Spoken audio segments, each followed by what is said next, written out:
देश की विशेषता है। जब इस देश का बंटवारा, जब यहाँ आजादी की लड़ाई चल रही थी, इस देश का बंटवारा हुआ, मुसलमानों ने मुस्लिम लीग को अपनी पार्टी माना, हिंदुओं ने कांग्रेस को अपनी पार्टी माना। सारे हिंदू कांग्रेस के पीछे थे। मेरे अपने दादाजी अगर उनके सामने कोई गांधी नेहरू की बुराई कर देता तो वो रोटी नहीं खाते थे।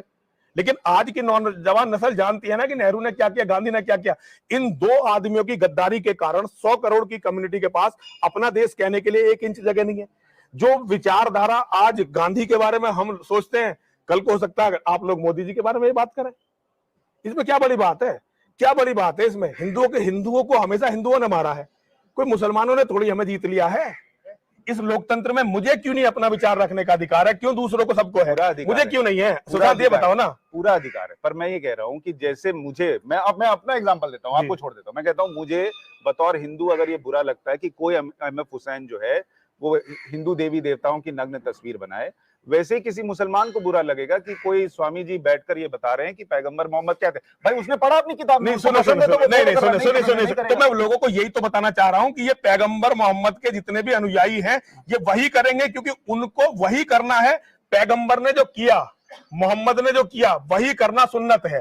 तो अब वो वही करने वाले हैं जो पैगंबर ने अपने जीवन में किया है। उसी से वही तो बताना चाह रहा हूं मैं पूरे दुनिया को, और केवल भारत को नहीं, पूरी दुनिया को। हम लोग विश्व धर्म संसद कर रहे हैं। वो तो ये कहते हैं ना कि पैगंबर मोहम्मद ने अगर 25 साल की उम्र में एक विधवा से 40 साल की विधवा से शादी की तो उस जमाने में मैसेज दिया कि भाई विधवाओं से शादी करो। लेकिन उससे पहले भी तो काम किया ना। उसके पति का कत्ल भी तो मोहम्मद ने किया ना।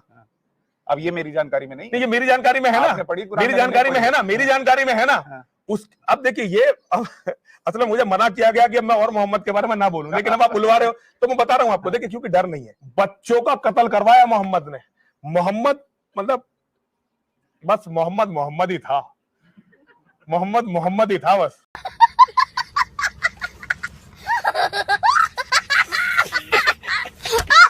पूरा यूरोप कहता है, पूरा विश्व एक ही बात बार बार आपसे कह रहा है। जो यहां से आपका ज्ञान ले गए, संस्कृत में ले गए, इंग्लिश में ट्रांसलेशन करके आपसे कह रहे हैं ऑर्गेनिक फूड खाना चाहिए।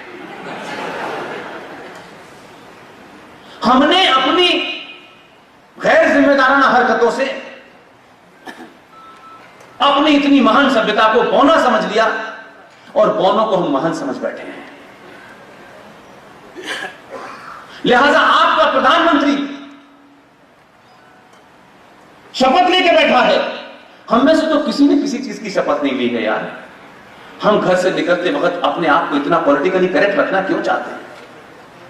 नहीं, ये नहीं कहना है, नहीं, उससे वो नाराज हो जाएगा। सच बोलने से दुनिया नाराज होती है और मैं अकेला खड़ा रह जाऊंगा तब भी यही बोलूंगा, कोई फर्क नहीं पड़ता है।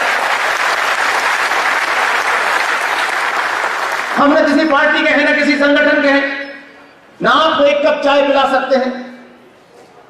कोई बात तो है कि सारे प्रावधान तोड़ करके इस हॉल में बैठने की जगह नहीं है। आप क्यों आए हैं?